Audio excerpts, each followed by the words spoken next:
I drive by Taylor Wright's sign every day at least one time on Sunrise Boulevard, coming to or going home from the office, minimum once a day. I pass by, it's a nice corner lot, it's a beautiful listing, but I didn't know who Taylor Wright was. And growing up here, I thought that I knew everybody, but I don't. And so it's part of the reason why I wanted to make this podcast. It was nice to put a face with the name.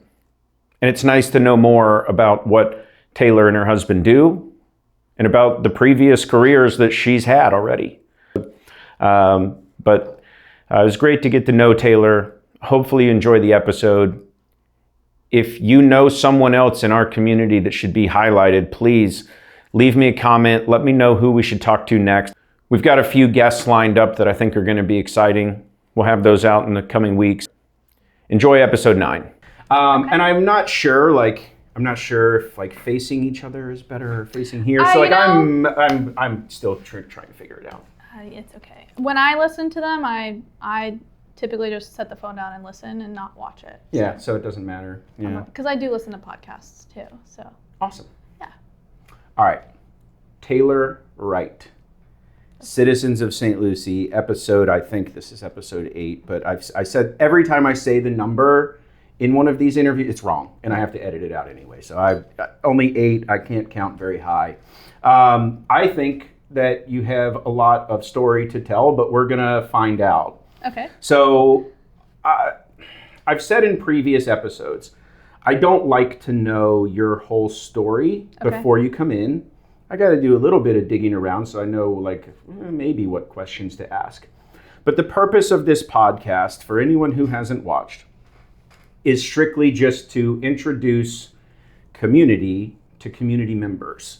Okay. There's so often, you and I have probably passed each other on the street 100 times. I'm confident in saying that we've never said a word to each other. No, I know. All right, and there's so many people that are like that. And in my digging, I found out you're a native Fort Pierce person. I am. I was born here. Awesome. Me too. And so, in however many years it's been, I'm not going to put that out there, but however many years it's been, we've never crossed paths. Mm-hmm. And that is a little bit of a problem for me. Not just that you and I haven't crossed paths, but that there's so many people I don't know. Right. So, tell me who you are. How about that? No, I'm not going to do that to you. So, I won't put you on the spot. How about this for a question? Okay. What was your first job in St. Lucie County? Oh, man.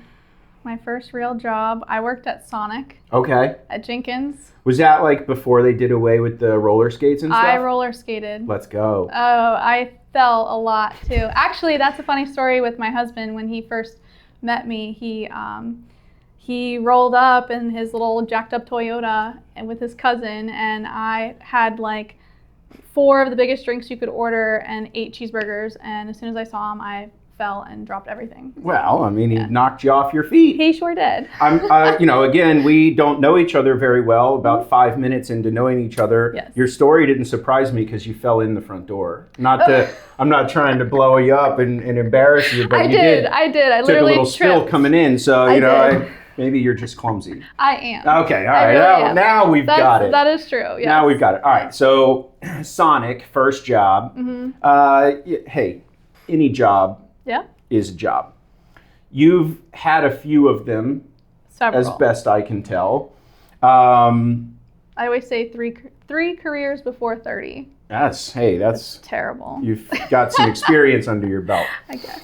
All right, so where did you go? You went to high school here, I assume. Where'd you go? Fort Pierce Central. I was the first class to go all 4 years at the new school. That was going to be my question. Were you new school, or were you still in the portables on Edwards Road? There was no gum on the floor. Dang. It was so nice. It's kind of like what the kids, I would assume, this year getting to experience at Westwood with the new school.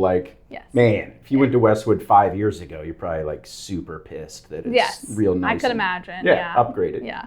Cool. What was your experience like there? So first year, new school, how was it? So I'm a private school kid, so I don't have the public school you experience. Went to John Carroll, right? Yeah, but I'm not a rich Catholic kid. No. So It was a good experience. I was a dual enrollment kid. Okay. So when I started, we were doing dual enrollment in the 9th grade. And they actually phased that out to be like, I think you couldn't start until you were in 10th or 11th. I think it's 11th now. Probably. Yeah. So, and we were doing college classes first and second semester, 9th grade on campus. And then I think they kind of realized that high school kids weren't the same audience as college Especially kids. freshmen, Yeah, right? exactly. So we were bad. Like Yeah. they put us in a classroom with computers in front of us and expected us to listen to the professor, Never who took gonna his job happen. very seriously and was very good at his job. But we were 9th graders. Yeah. So, but yes. So 9th and 10th I did. 11th grade, I didn't like the college level credits for like history and stuff. So I went back to regular high school programming for Okay. 11th. And then I was fully off campus 12th. So, Did you prefer that? well, I didn't have a car. So that was one of my motivating factors for staying on campus for 11th grade. Mm-hmm. So I actually have a twin sister. So we... I knew that. Yeah, You're so- getting ahead of my notes. I'm sorry. No, it's okay. So she was a big part of my high school career. I guess so, yeah. So Built-in friend, I was right? famous by association. Okay. And, but she actually bummed a ride every day. What does that for mean? She was 11th grade. cooler than you? No, Oh. she did dual enrollment off campus because she traded babysitting for car rides. Got it. And I just wasn't putting that together yet. Yeah. And I was like, I'm gonna go back to high school. So Yeah, I hear you. so she actually graduated with a degree, and I was very shy of one. Okay. But that was my experience. Yeah, I did cool. some school sports and stuff. And but then, what'd you play? tennis.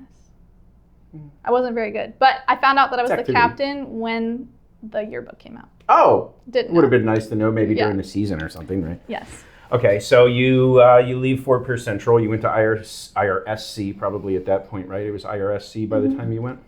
And you, what's your degree in from there?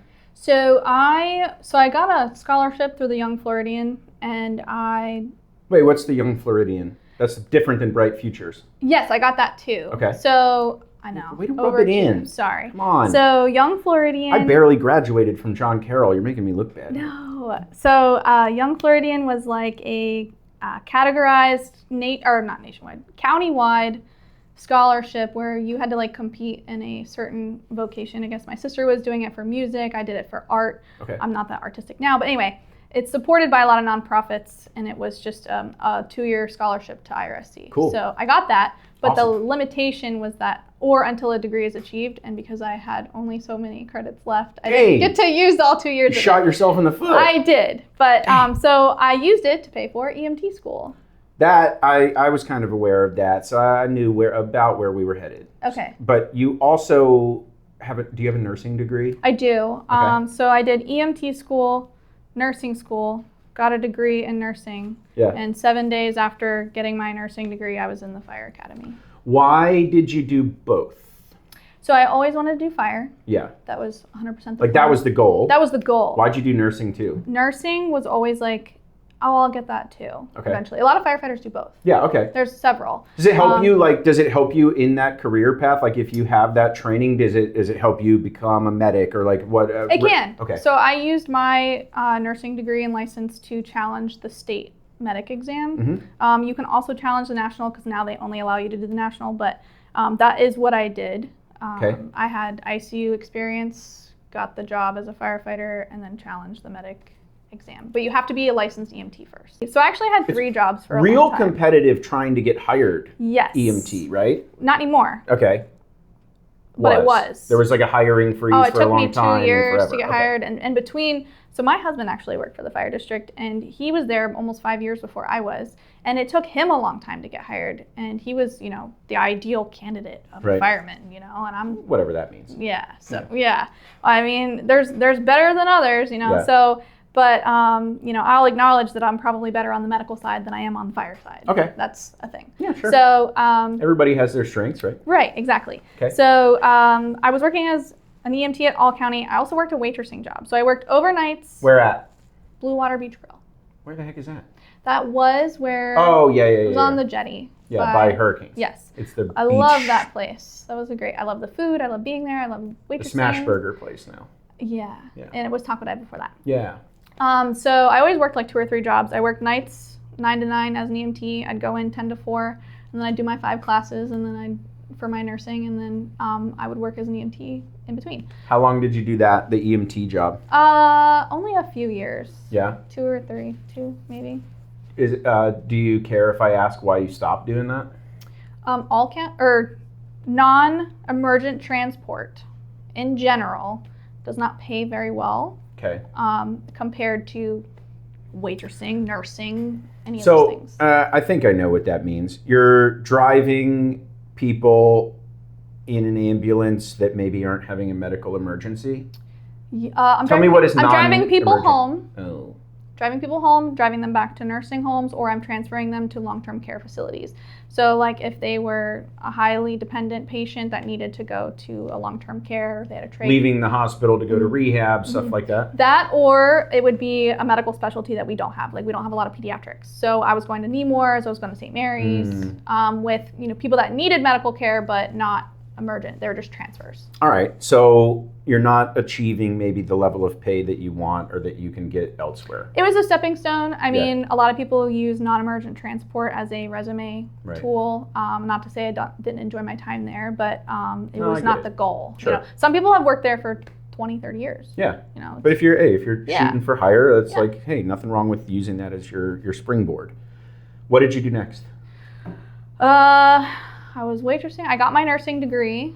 So, okay, you're finished with EMT school, you work non-emergent transport, then you go back to school? Well, you're a crazy person. I stayed in school this entire time. Oh, you didn't even stop while you were doing jobs. I never stopped going to school. Oh my God. So I was like probably EMTing on the weekends, or maybe like when I got real into nursing school, I wasn't even there anymore at all. Like I think I was only working there from like 18 to 20 years old. Because when I think I graduated nursing school at like 21. Yeah.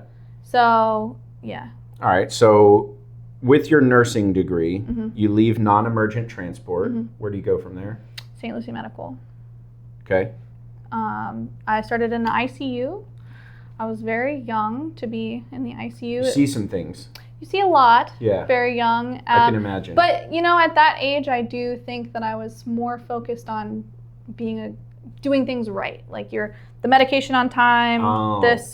And now, several years later, having been in all the other stuff, I tried to go back to the ICU setting, and I couldn't make it through the day without crying. I was like, I think I just over matured out of that setting to make it more upsetting. Well, probably too, like if you're there on a daily basis, you become kind of desensitized to seeing that maybe, I guess, and then you leave it for a while, and then you're kind of shocked when you go back into it, or what? That, and I wasn't real close with a lot of family growing up. I mean, I never really lost anybody growing up as far as, death and dying goes. And later on, taking care of some family members and things like that, I think that made it more triggering to do. Because I liked the ER. I was an ER nurse for a long time. Right. So, I did ICU for like 2 years, and then I did ER for the last 7 or 8 years. Much preferred in the ER? You don't spend a lot of time with them. You're tasking, prioritizing, triaging, and then you don't see them. In the ICU, you're seeing the same patient and family for days, weeks, months, depending.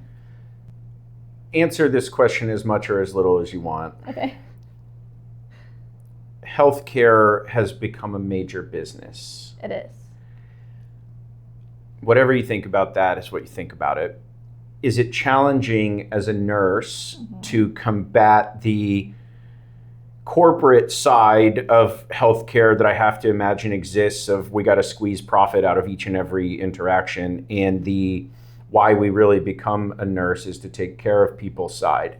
Tell me a little bit about the challenges that you faced or that you see, because from an outsider's perspective, it's easy to say those words, but for somebody who has experienced it, I'd be interested to know, like, what is the give and take that you have to do on a daily basis in that job? Does that make sense? Yes. So it's very frustrating. Even as a firefighter, transporting on the ambulance, you're transporting a lot of the same people over and over for the same problem because they're not getting the answers, or they whether they've been kind of pushed around by insurance and providers and kind of pushed in a little circle versus someone who's just completely non-compliant and reliant on the system to fix them when it can't. So you deal with a lot of the same clientele over and over, whether it's a system-wide problem or it's a them problem. And you it's disheartening to see people not get better or change, no matter how many times you've seen them come through the ER or they called at 2 a.m, because it's not as busy. So it's just I didn't even think about that stuff as a non-hospital person, right? All right. Well, if I call 911 and I ride in on the ambulance, I'll get a bed and I won't have to go to the waiting room, which is not true. You will still go to the waiting room. Don't try to skip the line. But because it's based on triage, it's based on priority. So if you're stable enough to go in the waiting room, you will. If there's not room. Right. So, I mean, it's got to be tremendously frustrating, I would imagine, from the nurse's perspective, because you're frontline. You deal with the patients more than doctors, more than anybody else probably in the hospital. The nurses do, ER nurses specifically. Like, you're the first person that they really get to interact with aside from the check-in person. And so you probably deal with people that are not in the greatest headspace, or they're angry, or they're in pain, and you're dealing with them in their worst possible time, or close to.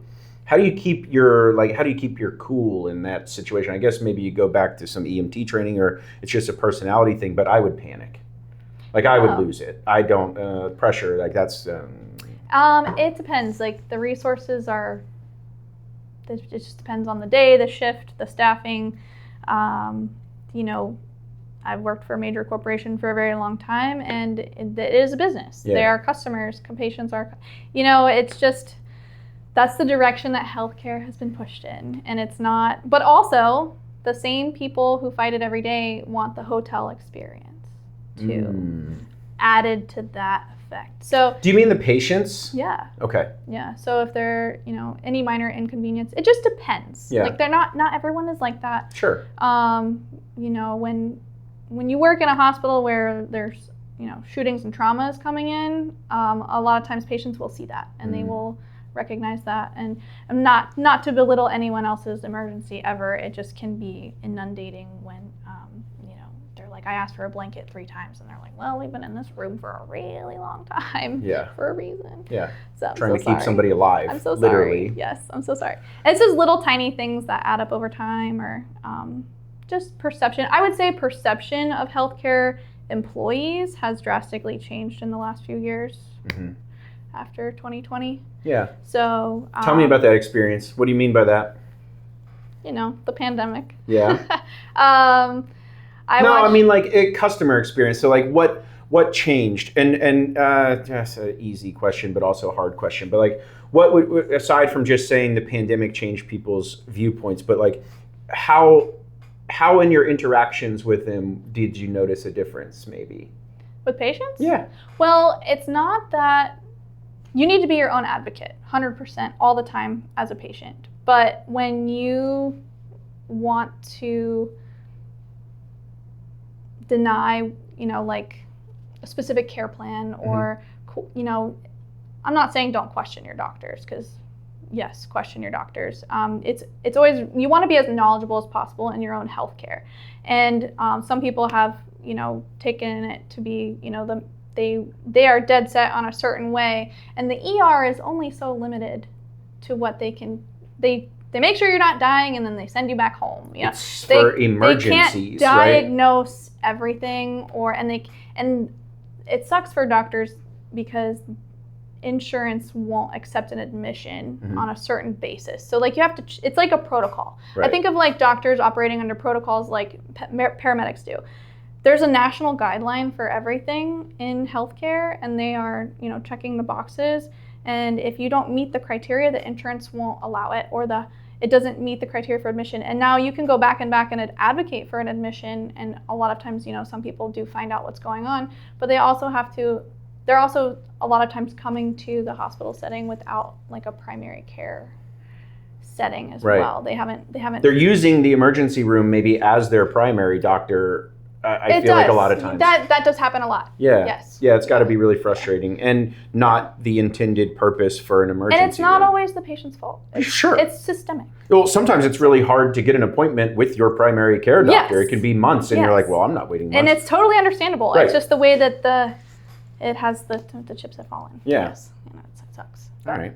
Well, yeah, that's frustrating. So you're not completely out of the nursing business, right? But it's not your primary job now? So I actually left a couple months ago. Okay, you're not even doing like shift here and there now. Which I was. My notes got to catch up. Oh, no. I got 2025 notes. I need 2026 no. notes. Yeah, I think I got some 26 stuff that I think I can really? pull out of there. Yeah. Okay. We'll see. Yeah, no, I left. Okay, so no more nursing at all. Not right now. Yeah. I have a license. I am.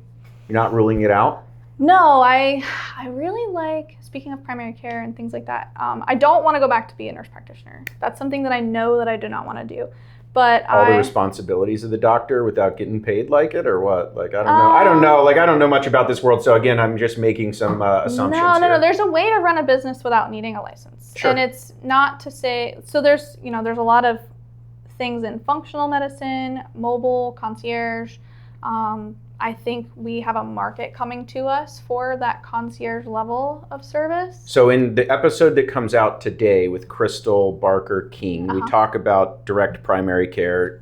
Jessica McCain is my doctor. Okay. And I think that I hope that there is a bigger shift to direct primary care and concierge type I think it's coming. Services. It's a return to what I feel like medicine should be anyway, but like. Yeah. Well, even you could even subscription model into, a primary care practice, or, there's a lot under a nursing license that you can do for a patient without practicing outside of that license. And if you work alongside a provider to get them to the next step, you can still do that and not need, I look at functional medicine. I haven't taken the steps to go down the class work yet, or the license, or it's a board certification. Hey, that's the fourth career before 40. Come on. I know. So I was looking at maybe picking up like a mobile IV side gig or something to keep up my skills with IVs and stuff like that. I have a couple guys that I have been chatting with about that opportunity. Yeah. Because there is a provider that has switched to concierge recently, and he's trying to figure it out, and I might go that route. I don't know yet. That. I don't know yet. There's a lot of opportunity out there. When I was no, I shouldn't tell this story. When I was a drinker, which I'm 2 years non-drinker now, so like, well, thanks. Yeah, I don't know. I'll drink occasionally, but it gives me a headache. I get hungover while I'm drinking now, so it's like not worth it. Yeah. So anyway, when I was a drinker, all right, like I didn't just like to have 2 beers. I wanted to have 20 beers. Like I was a big guy then. I was 70 pounds heavier. So like. I saw this on the last episode. Yeah, thanks. So like I took a lot of beers to have an impact, but you wake up the next morning a little bit hungover. You hit a little IV. You spring right back into it. Not to say that that's how it should be used, but man, what a recovery tool. And then I was also talking to a friend recently who they get like vitamin infusion IVs when they're starting to feel sick. I did that recently. And he's like, I was sick for at least 3 days less than I normally am. So, like tremendous on the upfront too. I don't know a lot about that, but I think there's a lot of applications that could be cool. There are, and there's a lot of like... Obviously, I just related to being hungover or getting sick. So like, obviously, I don't know that much. Yeah, but I think they're cool. They do bachelorette parties. There's maintenance, stuff like that. Yeah, like in a lot of the hotels in Vegas, there's like a whole IV shop. Like you can go morning after, you go to the thing, and like you just go in there. It's like there IV when party. I was there. Oh yeah, there's definitely one in the MGM Grand for sure. Okay. But, yeah. No, that's cool. So like it's a recovery, but also there's more health benefits too. You shouldn't drink to the point you need an IV. I guess is really maybe what the conclusion. If you're dehydrated or if you're feeling. So I switched from. I see one of your signs going to and from the office every day on Sunrise. I know, that's the best thing I ever did was put She's a sign there. She's got a cool listing on Sunrise. You guys should check it out. So like I was familiar with who you were just because I see your sign, but aside from that, I don't really know much about your business or like who your brokerage is, or I don't know what you do in real estate, so I would love to know. Okay, so so my husband and I were both firefighters at this point, and he... How long have you been married? On paper, since 2018. My wedding was 5 years ago this month. Okay, cool. But we've been together, we're in the middle of our 14th year. We just started our 14th year. Awesome. Yeah. My wife and I had to have a whole discussion the other day about whether this was year 15 or 16. I'm still not sure if we got it right. Yeah, I know that we've completed 13 years. Yeah. So we're in our 14th year. Cool. And I like to say the bigger number. Yeah. So. Congratulations. Thank you. It's an accomplishment. Thanks. Yes, so we were already in the firefighting world, and then when the pandemic came, it was actually before that. In 2018 was when we bought our first property. Okay. We bought some property out off Carlton out west. We were gonna be the typical, don't take offense to this, guys, but the typical firefighter with land and a big house and the toys and the four-wheelers and the trucks and the everything. And it was. I grew up on Header Canal Road. Like Yeah. I wasn't the firefighter, but like I know Yes, who you're talking about. That's what it is. Yeah. There's So a bunch of those guys out and there. we actually had started we had a tractor and mowing business. Okay. And he was doing that with a large mowing tractor. We had bought a dump truck, we bought an excavator, and we were going to get into skid steer renting. Never happened. Yeah, COVID kind of threw. Oh, I'm not supposed to say that word, right? It's okay. No. Just kidding. COVID threw a wrench in a lot of people's plans in 2020, Yes. so that's okay. Yeah. So from 2018, we ended up buying our first real house. So we had the land, and then we ended up buying a house for like $125,000 in Port St. Lucie. Yeah, back when you could do Yeah, that. yeah. Our first house in Port St. Lucie, just a quick interjection, was like $49,000 in wish. 2010. I was still in high school, so it was not fair. It was a dump, but it was $39,000. Mine was a fixer-upper. Yeah. So what we did was we started fixing up this house. We had a regular loan, or actually we had a private loan. We started with creative financing right off the gamut. Hey, when you're young, but it you was gotta do recorded at the courthouse, everything. So we bought this house. We started fixing it up, and then we got a new appraisal, a reevaluation, refinanced it, pulled cash out of it, and said, "Whoa, Hey, we're good at this." What if we kept doing that?" Yeah. So we started That doing could be that. a business. We started house flipping. Mm-hmm. So we sold the 9 acres for a profit. We were in this house for the rules of taxes. If you live in a primary house for 2 out of the last 5, you don't pay capital gains tax. Yeah. So I've moved every 2 years for the last 10, basically. Okay. Now let me stop and ask a question here. This is maybe dumb. Did you have your real estate license No. when you did that first transaction? It's just you used a real estate agent, you bought it, you flipped it, you sold it, whatever. So my husband ended up getting his first. Okay. So we felt that we weren't well informed on our first purchase. Yeah. And we also, there's a lot of, turmoil out there about commission payouts and stuff like that. But we were also overcharged on commission on this property because vacant land was kind of a different bracket of commission, and we didn't know anything. And we were also ill-advised on like how much money to put down, like deposit, like escrow, the money that you could lose, right? We put a lot in, and we were didn't know the risks associated. Yes, not fully. Exactly. Yes, pretty much. We didn't fully understand the risk that we were taking, and thankfully everything was fine. We ended up finding out that we didn't have rights to the well on our own property. It was like we were so misinformed. Things that you probably should know. Things that we should know that we weren't told. It's just very interesting, and everything worked out really fine. And when we started doing the house flipping, he was like, "Well, I'll get my license," and that's where we started. So there's a couple guys in the fire department that have their licenses too, so we worked under a broker there. Cool. Yeah. All right. This is not directed at you. Yes. But this may ruffle some feathers with some. In my industry, which is insurance, and in your industry, which is real estate. Commission-based services. Commission-based services, but what my question or my point here that I'm going to make is that the barrier to entry to those industries is pretty low. Very. And what you're saying, not maybe having the information that you needed when you were buying that house, maybe you weren't informed of the well rights or whatever. And not to say that person, that real estate agent, did a bad job, but it's very easy to find yourself as a first-time home buyer or new to the real estate industry with someone who you think is a professional. Same in the insurance industry. I think this person knows what they're talking about because they know more than me because I don't know anything. You find out pretty quick once you start to go down that road, though, that, oh man, that person didn't know what they were doing. Or they did know what they were doing. Or they did it intentionally to make the sale, right? So So what's your, and again, you're like probably way overqualified with degrees in school and like, way more than I would be. Do you find that it's challenging to get people to understand that, clients to understand that maybe working with just any realtor isn't good, but finding someone who knows the industry and has experience and has, tell me, like, how do you differentiate yourself from just that fly by night, like, I just got into the real estate industry, so I'm going to sell real estate? Like, how do you separate from that person? Well, I don't identify with that person, kind of, because I started as an investor. Okay. So when I've transacted in more properties personally and businessly with my husband and our partners and stuff way before I ever became licensed to do this for other people. So, and when other people are coming to me asking me questions they should be asking their own agent and their agent doesn't know, then I'm like, why are you working with that person? Why aren't you paying me for this? Yeah, well, and that was I didn't leave the fire service to be a real estate agent. Okay. That's not what I did. And the real estate agent part of it is kind of coming in line with it.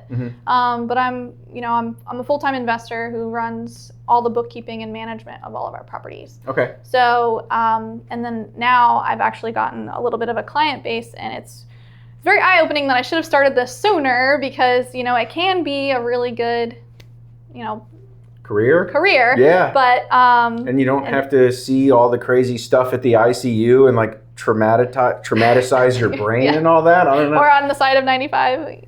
Yeah. So, but honestly, like, for the longest time, for the last 2 years that I haven't worked there, I have spent a lot of time like networking and getting out in the community. And one of the goals that I had for myself was to get better with public speaking, which is why I agreed to be here First today. podcast appearance. Yeah, thanks. All right. So, what I told you is this is only my 8th podcast appearance. Yes. It's not like I got a lot of experience on you, so Yes. I'm learning on the fly. Yes, and I do enjoy podcasts. I have great recommendations for real estate people for podcasts, and then business stuff too. But yeah, so I became a real estate agent more of like as a default or a supplement to my income, because when you cut off a pension-paying job, it's scary. And the benefits that go with it, and you become a commission-based employee. And you pay over $1,000 a month for health insurance that you're already pissed off about. It's nuts. It's terrible. It really is. Okay. I'm going to rewind on you here. Okay. All right. Growing up in St. Lucie County, there are fishing, surfing, hunting, diving. Like, there's a lot of different outdoor activities that you can jump into. Where do you find yourself on that scale? Like, what were you getting into growing up here? I was at the beach a lot. Yeah. There's like one summer that I think I was there every day. I would jump off the jetty when I was a kid, like 16 years old, swam back to North Beach. Have you ever swam or jumped off Little Jim Bridge? Yes. Okay. Yeah. All right, you got to check that box. A couple times. Yeah, all right, good. Yeah. So that and boating, like my dad always had like this janky pontoon boat that we loved, and river fishing, and then so it was like this. When I remember being very little, and it was Friday night, Gatlin, camping, mudding. Yeah. That sounds probably really funny to anyone who didn't grow up here. Like, what do you mean camping on Gatlin? What are you talking about? It was, we're going to Gatlin. There's nowhere to even put a tent up over there anymore. Friday night, and then Saturday, and then Sunday was every weekend at the Cove. So, and that was just how, being very young. I had a non-traditional household, but I still did all those things. What do you mean by that? Do you care if I ask? Yeah, no, that's fine. So I was raised by a family member. So my mother and father did not stay together. I did not meet him until later in life. And then my mother and her first child's father raised us separately, like platonically, if you could say. So, and then at some point she dropped out of my life at like the age of 8. So I was raised by my half-sister's father, who is my sister through and through, but she was raised by our grandmother. So we were in a very non-traditional household, a very confusing one to outside situations, but he's my dad and he took care of us. So. It's so cool. You're the third guest in a row that has shared, some of their backstory, and it's so different than mine. Like, great home life, great parents, like no bumps along the way, right? But like, it's so cool to meet people who have come from challenging backgrounds and have overcome that. Like, it's super inspiring. So I'm glad you're sharing. Okay. Anything else on that? I don't remember the question. Yeah, all right, me neither. Okay. That's why I tried to kick it back to you. It was a good I trick. don't know. Oh, what I do in St. Lucie County? Oh, and we did. Oh, yeah. You know, we went to like the prairie Okay. on the weekends for camping and Okeechobee. And Do any like mudding and stuff? Like, yes. I don't know. I've been to mud jam, Okay. plant bamboo, all the things. Yeah, checked all the boxes. Yeah. You do any snowboarding at all? Oh, see, you did do some internet digging. A little bit. Yes. So on my honeymoon, I went snowboarding for the first time. Where'd you go? We went to Whitefish, Montana. Okay. And that was a very painful week of my life. You'd think that honeymoons are blissful. Not if you're learning to snowboard. Not if you're learning to snowboard. It's very painful. Everything hurt for a long time. And then we kind of like got the bug. Okay. And we were in the swing of things with the market being so, 3-day market listings on the real estate. We were selling houses like crazy, like fix and flips and stuff. And so it was a good year for us, and we did a lot of traveling between 21 and 22. Nice. And we went to Breckenridge. We've gone to Breckenridge several times now. Mm-hmm. Keystone's one of my favorites. We went to Brighton. Now, a lot of Florida people won't resonate with this, but No. I've taken a lot of ski trips. All right. Now, yeah? skier, not snowboarder. I'm not cool enough to be a And you went to snowboarder, John right? Carroll, I and did. Yeah, I know. I'm My parents were traditional. No, just lot kidding. of I'm just kidding. uncool boxes over here. I'm just kidding. No. So I've been to most of the places out there, a lot of them. Yeah. If you've ever skied on the East Coast, No. And we refuse. and then you go to the West Coast, you'll never go back. Yeah. The West Coast is just an entirely different animal. It's so much better. There's more trails, bigger mountains, better snow. It's not ice.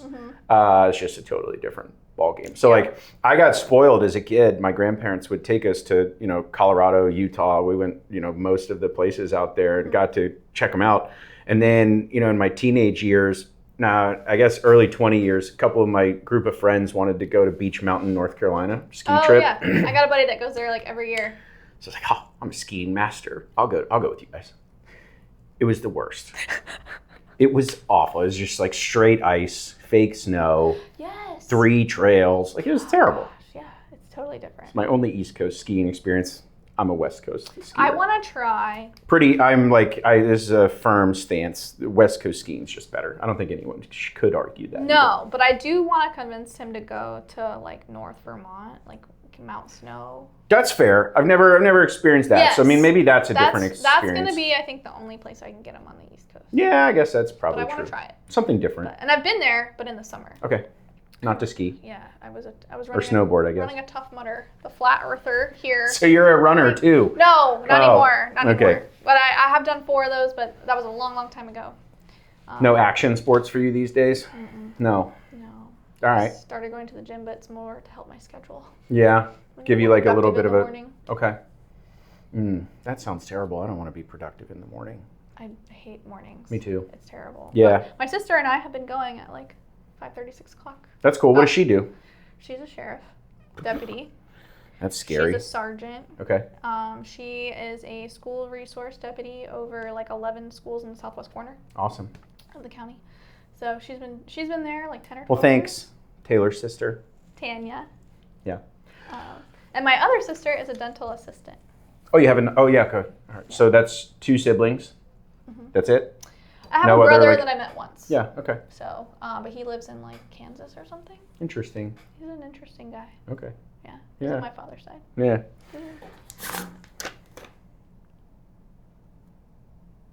Okay. Do you have any hobbies that you do? Now you say you work a lot. I do. All right, and I think we've illustrated that. You seem like you're pretty dedicated to what you guys are doing in the real estate space. Do you have hobbies? What do you do for fun? Because you can't work 24/7. I know, and well, it stresses me out to like not work. Okay. So even if we just Well, yeah, if you're commission based, if you're not working, you're not making money. So. Yeah, that and like you get behind on stuff. Like we have 13 rentals. Okay. And I'm kind of in charge of like the bookkeeping on that. Mm-hmm. I actually just started teaching. That's another job in and of itself. It is. Like bookkeeping and figuring out what you're supposed to do with money and like, wait, I don't know what to do with all of this. Like and there's a lot. I'm completely self-taught, so Oh, Thank you for my I may have to accountant hit you up for helping some you. like tips or something. Yeah. I run, it's not designed for real estate services the way that I do it. I guess if you had to label the bookkeeping that I do, it's considered like construction-based accounting. Okay. So you have to like track your cost basis of the properties that you own. If you're, you buy it at a number and then you fix it up and you have to keep track of that number and then you can depreciate both of those numbers together later. But anyway, my hobby, because it's work, obviously, we're getting a boat. We have a boat. It's in the shop. I don't want to talk about this yet. Okay. I was looking for photography. You do any photography at all? No, that's my twin sister. Oh man, bad. You mixed us up. All right. Well, then I'll bring up the other thing. Okay. All right. So, you maybe have some plans to do the Great Loop. Yes, I do. All right. For anyone who's watching that doesn't know what the Great Loop is, will you tell us what the Great Loop is? Will you tell us why you want to do it? And will you tell us how you're going to go about it? So, I'm a big traveler. I got the travel bug in like 2022. Are you at all surprised that I know this? No. Really? It's what Instagram does to people. I mean, I was like, oh, I know he's got my business I gotta Instagram, dig but I harder. don't know if he's got my personal Instagram. I gotta try Apparently harder you then. found it. You Yeah. found it. Well, after a long time, I actually got rid of a lot of stuff online. Okay. So I Smart. try to keep it a little bit Lower private. Yeah, footprint. when people put a lot of stuff out there. And anyway, the Great Loop. I got the travel bug, and I can't convince Joe to leave the country as much as I'd like to. So he's like, there's so much to see in our own country. Which is good. He likes boating and I like traveling, and we stumbled across this. We follow a couple YouTubers that do it. We ended up buying a boat out of Stewart in the Chapman School of Seamanship. Okay. It's basically where you dump off a boat as a tax write-off. Yeah. And then they sell your boats and use them for whatever. We bought it for $2,000, and then we sold the motors for $2,000. So girl math, the boat was free. Hey, free boat. Free boat. It's a 34-foot Sea Ray, and it has a fishing tower on Okay. it. It's very odd. All right. We're converting it from inboard to outboard currently. That's a chore. Yes, it's an expensive one. So that's where the free boat money comes. Boat's not free Boat's not free. anymore. Not at all. He wants to put like 4 Suzuki 300s on the back of it. And he wants to make... I'm trying to do the Great Loop fast. Yes. So that's the thing, is the Great Loop, it takes a lot of time. Yeah. A lot of people do it within a year. So the Great Loop is where you start anywhere on the map of this route, and you go counterclockwise up the eastern United States, through New York, up to the Canada, the Great Lakes. I think they're called the Great Lakes. They're called the Great Lakes. Yes. But you can take the Canadian route. Okay. So there's a Great Lake option and there's a Canadian route as well. And I also want to skip up to Maine and back down to the route. And then you go back down the Mississippi, out into the Gulf, and then back around the base of Florida. And some people hit the Bahamas too. All in a boat. All in a boat. The boat has a single little cabin that I like. So I guess there's probably 2 ways to finish the loop. You could probably go all the way down the Gulf around Key West and then all the way back up. But there's also a route that you can come through the state. Yes. Right? You can go through Lake Okeechobee and then, Which might be what we do, just because we're so familiar with the Keys already. So because we do lobster diving too. I guess I forgot to mention that. But his family used to go pretty much every year growing up, and I never did lobster diving until I met him. And how long, if you've done your planning, which I assume you have, you're probably not just saying I want to do the loop. How long do you think it would take you to do it? Like what would be your target? If you said, all right, we're leaving a month from now, how long what would your target be for your trip? My target is 3 months or less. Okay. Yes. You need those engines. You got to get up there. There's not a lot to stop on the Mississippi. There's a lot of cargo traffic. Yeah. So I think we'll kind of zip there. Yeah. And that way, so I assume the counterclockwise up the coast is to go with the Gulf Stream, right? So you're going current. Yeah. And then you get the Mississippi coming back. Right. So there was actually a guy that just tried to kayak the whole thing. I saw this. He didn't make it up the runoff was too strong in the Mississippi, and What an idiot. Should have gone the other way. No, he was so adventurous. I think he started in Michigan. Yeah. And he went down and around. He was in the Everglades, surrounded by alligators. Yep. And he's like, what am I doing? If you're not from here like that, it could be pretty intimidating. Scary. Yeah. All right, so that was my big note that I had that I thought I'd be able to surprise you with. Well, so the other thing that I want to do, so I'm kind of a nerd, I guess, but I Yeah, am a little bit. one of the youngest people in our local Rotary Club. Okay. So, and when you're a Rotarian, it's an international organization, and Yes. you can visit other clubs. So on our trip, I would like to visit other clubs. Tell me, okay, this is an interesting one. How do I phrase this without making anybody mad? I've been invited to Rotary meetings, and I've been to a few, by family. Who brought you to Rotary? My banker. You got to be invited, right? Yeah. More or less. More or less. I mean, if you're Rotarians got to interested, invite you. show up, Who invited you? Why did you keep going? So I was invited by my banker. Okay. I bank with Marine Bank. Tanea Moulton brought me to Rotary. She had really good intentions with it, obviously. She's like, this is a network of people that you should rub elbows with and get involved. And I had just left a career that was very service-based. And when I showed up and learned more about Rotary, I was interested kind of as an all-around organization for like the greater picture of it. Sure. Because there's a networking aspect, but Rotary is a lot more than that. It's not just a networking group. While it is that, and I think some people use it as that, they do. It is a community service-based organization, which I think is tremendous. Right. They do a great job. We're trying. Yeah. They actually put me on the board already. I've never done this before, guys. I don't know what I'm doing. I've been the membership chair member. All right. I help new members get onboarded. All right. What does our local membership look like? 84 members.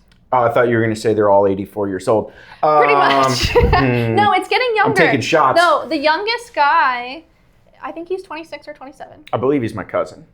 Is it Joey? Oh, no. How old is Nathan Davis? I don't know how old he is. Oh, yeah. That's your cousin? Okay. So I think he's like 30 or 29. Dang, my bad, man. I should probably know how old you are. No, I think he's still in his 20s. He's on the board, too. He's our youth services chair. He's trying to get us involved at John Carroll. Oh, cool. Yeah, we're trying to get a Rotaract club together at John Carroll so that, and I think also we have a couple of members that are at St. Andrews trying to do the same thing. Tell me what that means. Rotaract is like the youth version of Rotary. Okay. There used to be Interact for college kids, but then they just decided they're all over age 18 and they're all just Rotarians. What would why would a school not want to do that? What's the holdup? Why aren't they doing it? They need volunteers. So they need an adult willing to conduct the meetings. Of those 84 Rotarians, I am 1,000% sure some of them are John Carroll people. They are. And what are we waiting for? Come on. Well, they're working on it. So I think Nathan has been in talks with John Carroll to get a club together. Steve Neal's a Rotarian, right? Stephen Neal. I know for sure. Also a John Carroll alumni. So put him on the spot. There you go. Yes. So You're welcome. We're actually we've had a very aggressive membership growth recently.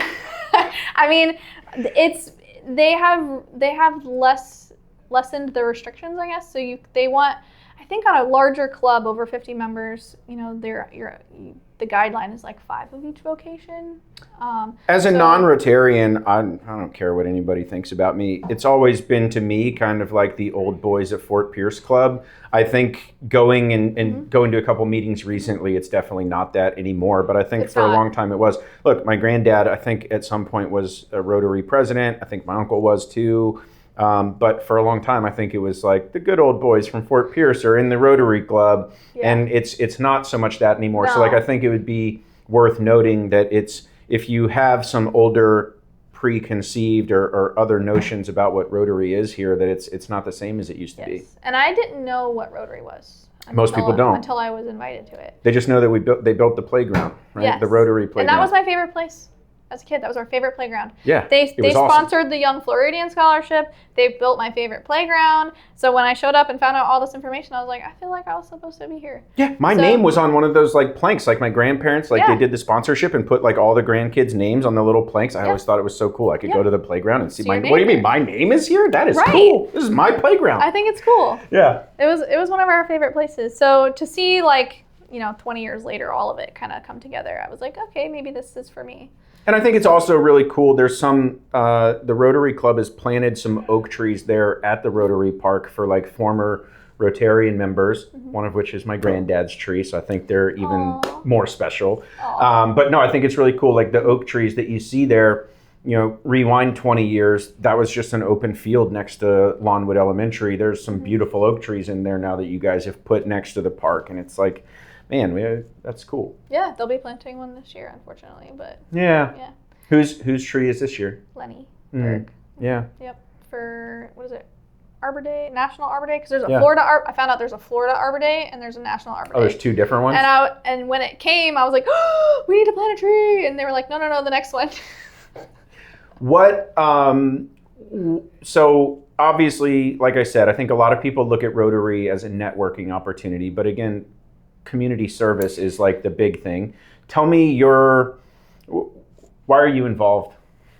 So I think I like the service aspect of it. Obviously, I mean, I when you're a nurse, there's like a greater calling. I feel like, and most nurses would agree to that they want to do for the greater good. And I feel like you like to help people. Yeah, so that's probably the basis of why I stayed in Rotary. Okay. It started out as, hey, you should, meet these great people. And when I learned more about it, there's international aspects of it too. You can go abroad. You can have I could have a boating club internationally with other Rotarians. There's like a lot of different things. And with our massive amounts of growth, they put me as the membership chair, and I'm still like trying to navigate that role. Okay. What are some of the challenges that you see?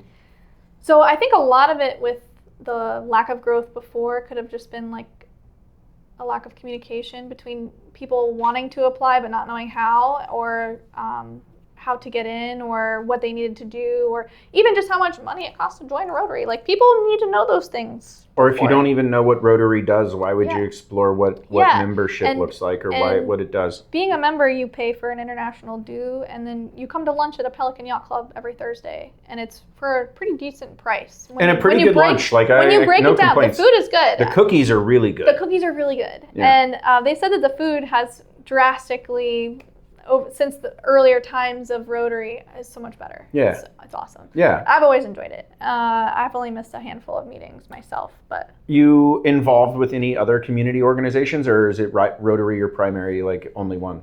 It's my primary one, but I go to a lot of networking events. Okay. I have been going to a lot of like realtor-based stuff, and I'm probably going to scale back from that just because realtors.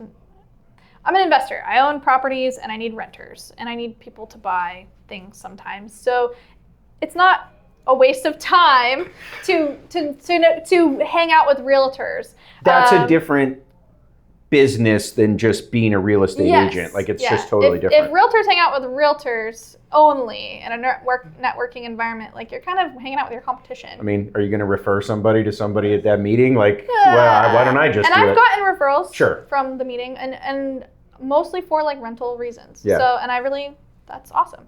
And then I go to the landlord luncheon at the Elks Lodge once a month. That's been a long-standing thing. Never even heard of it. Yes. So, and that's like the second. I've never been to the Elks Lodge for any reason. That was my first time. Okay. Yeah. Second Wednesday of every month, they do that for lunch. And then Caitlin Steele, another realtor, does a business exchange. Yep. And I like going to that because it's all businesses. You should go to that.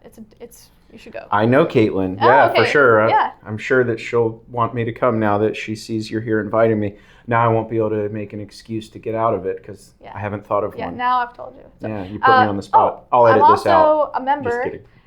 I'm also a member of the Coastal Florida Real Estate Investors Association. Coastal Florida Real Estate Investors Association, CFRIA. What is that? What do you do there? What does that do? It's real estate investors. Yeah. They meet from the coast. Yes.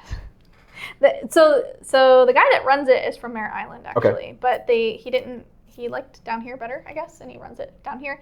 So basically, tri-county area of people get together as real estate investors, and it's not. You'd be surprised how many of them are not real estate agents.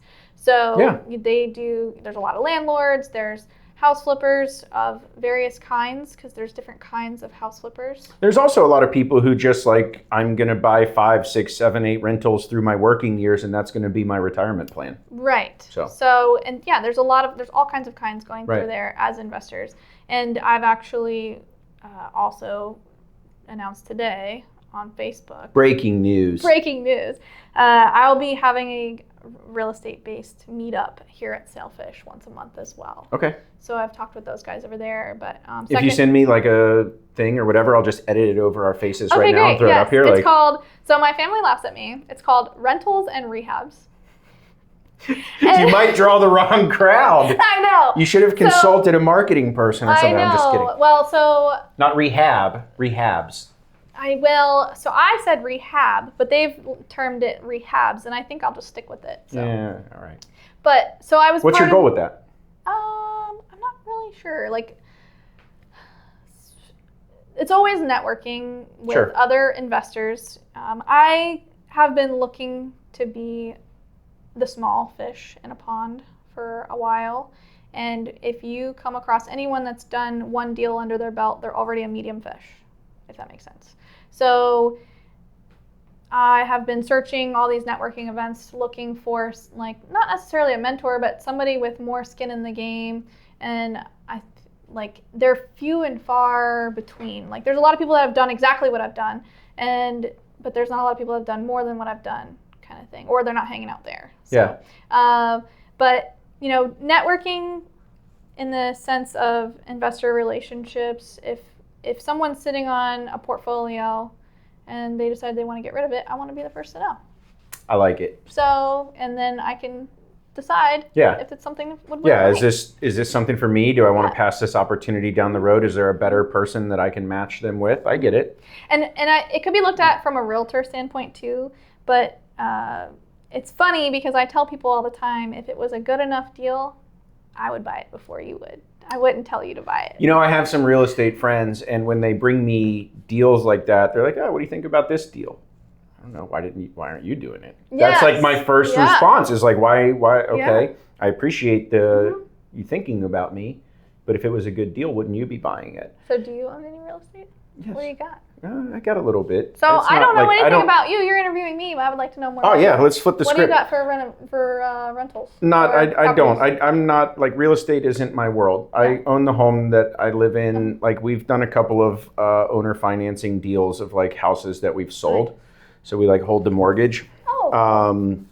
Aside from that though, like it's not my specialty. The only money I've ever made in real estate is because I just happened to start buying houses at the right time. Like I told you, my first house in Port St Lucie was like $39,000 or whatever. Lucky. And we sold it for $75,000. And then we moved to Ocala, bought a house for like $49,000, and You're a house flipper. Look at you go. I was a house flipper and didn't even know it. Yeah. It's just like, hey, we'll live here for a couple of years and we'll move.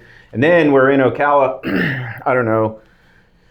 We're probably our third year in Ocala, our second house there. And I was coming home every weekend. I was coming to Fort Pierce every weekend to go fishing.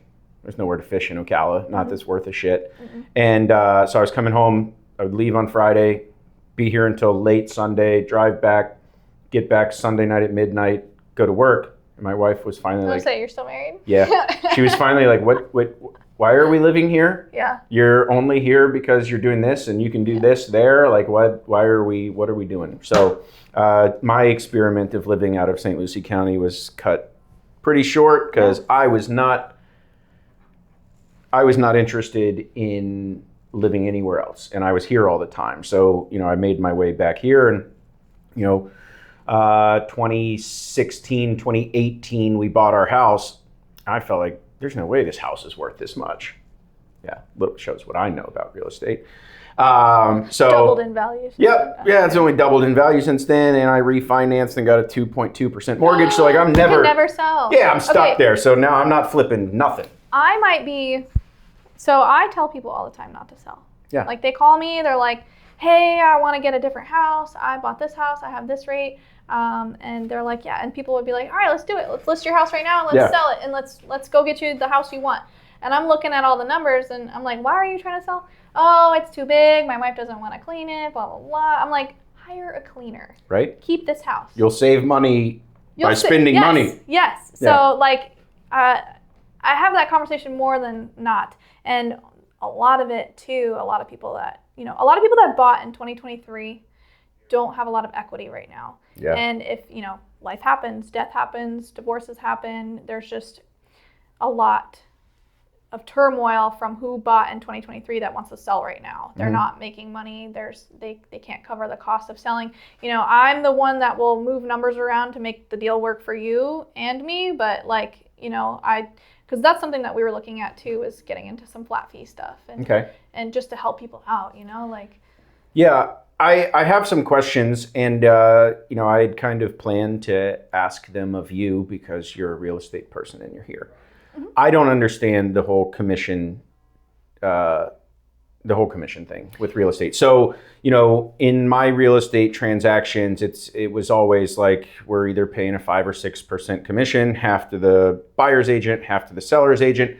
And then maybe 3-4 years ago, there was a big crack in that landscape and things have changed drastically, not having bought or sold anything. Yes. Explain to me now, what is the landscape? Like why, I guess 5 to 6% seems like a realistic number. I didn't think it was outrageous. Real estate agents do work. Yes. They should be paid for it. Yes. But as with anything, when you're selling something, you want to keep all the money. So, I guess that's what the outrage was about. Why did that change? Has it been good? And how does it work now? So it changed for the reason of a class action lawsuit. But people were feeling coerced into this commission rather than agents being transparent with them on it. So it was always advertised that the seller always pays. Well, the seller doesn't have to pay. Right. They don't want to. But it's a contract. You can write anything you want in there. And it can be controversial too, where I've had agents call me up and say, they haven't even shown the property. How much are you paying? Oh, I'm not going to show the house until I know it's 3%. And I'm like, okay, ethics violation, blacklisted. Yeah. Don't work with this agent, So I think you should always do what's right for the client. If you're not going to make as much money, then, not every deal is going to be the same. And this is something that we are talking about with property management too. Property management is similar too, where they want a percentage of the monthly income of the property. But does it take any more, and this could be a little feather ruffly, but does it take any more effort to manage a house with 4 bedrooms versus a house with 2 bedrooms that have the same number of air conditionings, same number of water heaters, same number of kitchen sinks? No, sure, it takes more to maintain those properties, but not to manage them. Right. Right. You're dealing with one person, generally who's the bill payer or whatever, and So does the management of a $5,000 a month rental in Jupiter, is that any different than, a $2,000 rental in Port St. Lucie? Yeah, the only difference is how expensive the house is, right? It's not more work for you. Right. Yeah. So we were looking at even flat fee property management. Is that that controversial? That is very controversial. That's okay. Because the people who are doing the $5,000 house want to justify their higher price compared to the $2,000 house. And that's the same thing with selling a house, right? Does it take any? If you do the same marketing effort for every client that you have, are you doing a lot different for the $1 million client than you are for the $300,000 client? Is it so drastically different that the price justifies the action? I know exactly what you mean. Yes. So I want to do the deal in a manner that works for you. If you're going to be upside down on this house and you're my friend and I want to help you, or you're not my friend, I've told plenty of people I will take you for a flat fee listing to get you out from under this so you do not foreclose. And, I'm willing to move numbers around. Not a lot of people are willing to do that, or doing that. Or the other thing that's happening with this transparency of commission is actually in some areas, commission's going up. Really? Yes. Like where? So I don't know where. I know that I've heard of it where some like areas of the country or Yes, areas areas like of in the the real country. estate world. So we have kind of like a steady, good market. This is a normal market for us. Yeah. Some areas of the country are still 3-day listings. Okay. And in those competitive markets, if if a listing is sitting for a very long time and they want more people to see it, they will say, oh, I'm offering more to this buyer's agent than you would normally hear about.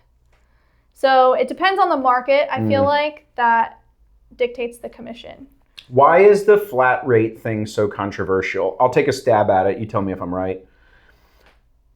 If you do that, any of the higher end people that you're working with, you're not making as much as you could have to bring the lower end client into your space, right? So if let's say it this way. If my flat fee is what I charge the high end client, I'm going to lose the low end client because they're not going to pay that fee. It's more than they were paying me. But if I go to the flat fee, that higher end client is paying me maybe less than I would have charged them. Why do you make that trade-off? Is that why is that why it's controversial? Because the people want to make money off of those more money off of the higher end people, but you're willing to say, I'm willing to do the work for this because it's not anymore, it's just that you have more. Yes, okay. And now let's say, and I'll say this for like luxury market. I don't do luxury. I've never, I'm relatively new as a real estate agent. Sure. I'm a little scrappy. I'm willing to do things that a lot of people aren't doing. When you have a luxury listing too, there are more costs associated with how you market the property, depending, like if you do cocktail parties and things like that. Right. That's if your client wants you to do those things and you're fronting those costs to get paid. So, what you know up front may still dictate what you do with the marketing of that property. But if you're, status quo, bare minimum agent, very low barrier to entry, just trying to, make as many deals happen as possible and not showing stuff for a certain percentage, there's people out there getting away with that. Yeah. They're getting away with that. If I would want to know that I'm paying somebody to do what they would do for a better or a higher price listing. Yeah. You know what I mean? Yeah, and I never want to, in my business, I never want to tell somebody you don't have enough money to work with me. Like that's such an uncomfortable position for me. It's like, well, if you only have $50,000, Morgan Stanley or Raymond James or Edward Jones, like most of those companies, like they'll tell you to get lost. But you need financial advice more than the person with 5 million or with 50 million. And so like I feel so crazy like saying no. How, in what world am I qualified to say you don't have enough money to work with me? Like I want to give you the advice if you need it. I think the future of real estate commission looks like how you pay a lawyer. Oh God, then nobody's going to want to do real estate transactions. And so I'm thinking, we might be shooting ourselves in the foot here with real estate commission, but I think the future of it, I would love to be paid for consulting because I feel like I do it every day. Phone call, I did per this the hour contract for you, right? Minimum, and there's a lot of agents moving to that model too. Good luck. And it's a different kind of clientele. You have to get paid up front. Yeah. So, and you have to get paid for your time. I spend a lot of time running around for renters who aren't qualified or buyers who aren't qualified, or they want me to show them houses that aren't in their price point because I'm the one that's willing to throw a low ball because I don't care about, an insulting offer, maybe an insulting offer, but I've had people take them. You haven't had any offers. People take them. Right. We got 100,000 off of a house in Palm City. We got 50,000 off of something else. Don't be insulted. Just say no. To me, it's business. Right. So I've done enough transactions to feel everything that my buyer has felt or seller has felt. Yeah, you've been on both sides. Yes, and I've done it enough to just nothing surprises me anymore. I had a truck hit a duplex not that long ago. You can't tell me something that makes me nervous. Disaster, it's all numbers on paper, and it has to make sense at the end of the day. All right. What did I miss? What about you did I miss? What do you want to highlight? It's hard for people to talk about themselves. There's a reason that more than one person told me to bring you in here. More than one person did? More than one person. And I would like to know Special? what I've missed. Now, I think I did a pretty good job of finding some of the highlights, but like, where do you have your hands in the community? Like, what's important to you? Where do you like to spend your time? Like, what are your values here? Oh, I don't know. That's a tough one, huh? I spent a lot of time drinking coffee. Where? I was actually at Southern Salt this morning. Man, they are killing it. They are. They're opening a location in Okeechobee now, too. Yeah. That's crazy. Yeah. That's really close to where I live. Okay. I live over there. So, Yeah, me and too. I like... Have you been to Cafe in Havana by the Yes. Publix on Yes. St. James? And I love the food. Yeah. And it was really busy. And I went when the price of eggs was really high. Oh, yeah. And they had to like raise their They did. thing by like 65 we were cents. I like- was like, dang. So, but it was really good. They've actually moved Yeah, to the they're other end of the down building. bigger location. Yes. Like they're unfortunately, I super haven't cool. made it back, but I love Cuban food. I love Mexican food. My favorite restaurant is Casa Amigos. Okay.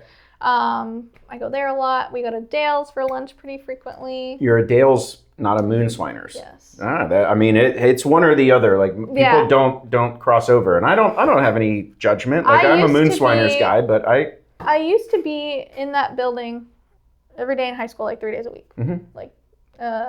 So but it's different. It's different.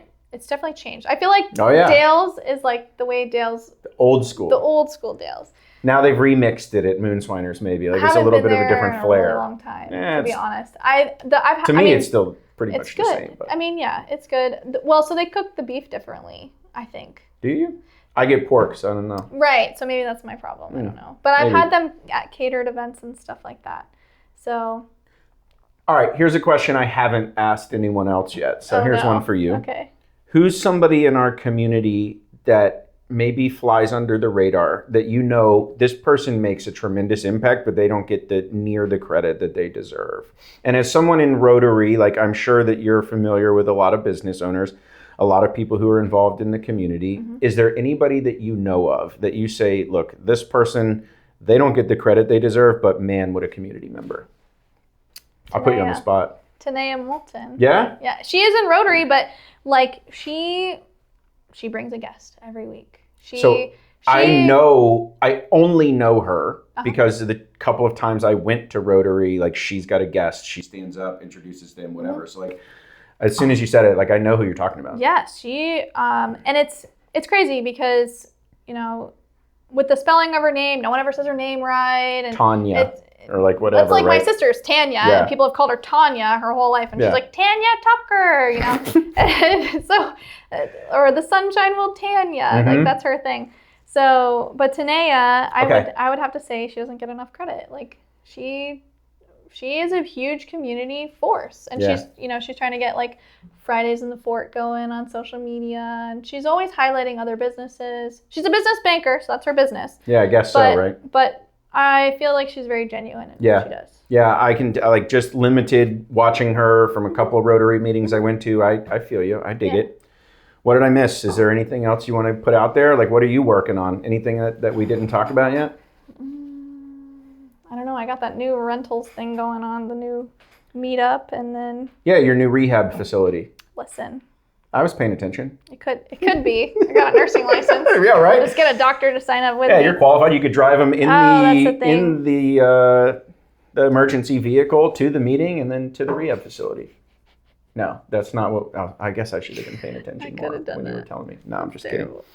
kidding. All right. Well, know. I don't really have anything. I'm kind else, of boring. I don't even watch TV. Nah, so- you're not. Well, that's good. You're not corrupted by outside influence. You get to make your own No, decisions. I just get to watch all the humdrum on YouTube. Yeah, YouTube's it's pretty popular. My call kids it- don't even watch TV. YouTube University. Yeah, you can find anything on My it. husband's the smartest guy I know, and he doesn't have a degree. He's like, YouTube University. Yeah, you can figure it all out on Yeah. there. Yeah, my kids don't watch TV, like regular TV. You put something on, they're like, "What the hell is this commercial?" I don't watch commercials. Oh yeah, you know? I was actually recently flew to Biloxi. The hot spot of An America. MGM. Is that what it is? I don't know. No, God, No, no. it's like- Nothing in Mississippi's good. I know. So his grandma goes quite frequently on the charter flights and stuff, and Yeah, she yeah. treated us to a trip, and it was great. No, that's fun. And we were watching a movie, I was watching a Harry Potter movie. What a and nerd. there was commercials, and I was like, what the heck? Oh, God. I was like, so many commercials. It wasn't even like comfortable amounts of space between commercials. You forget like where you even were in the movie by the time you return to it, right? It was terrible. I appreciate you coming in. Yeah, thanks for having me. If there's anything else you need to come back for part 2, you're always welcome. Check her out, Taylor Wright. She's got her hands in some stuff. I don't know. Too much stuff. Yeah, real estate investment, rehab. I don't know. Listen, it's like Windy City Rehab. Thank you. On HGTV. Thanks for having me. Yeah. Yeah. You're podcast pro now. I'm still nervous.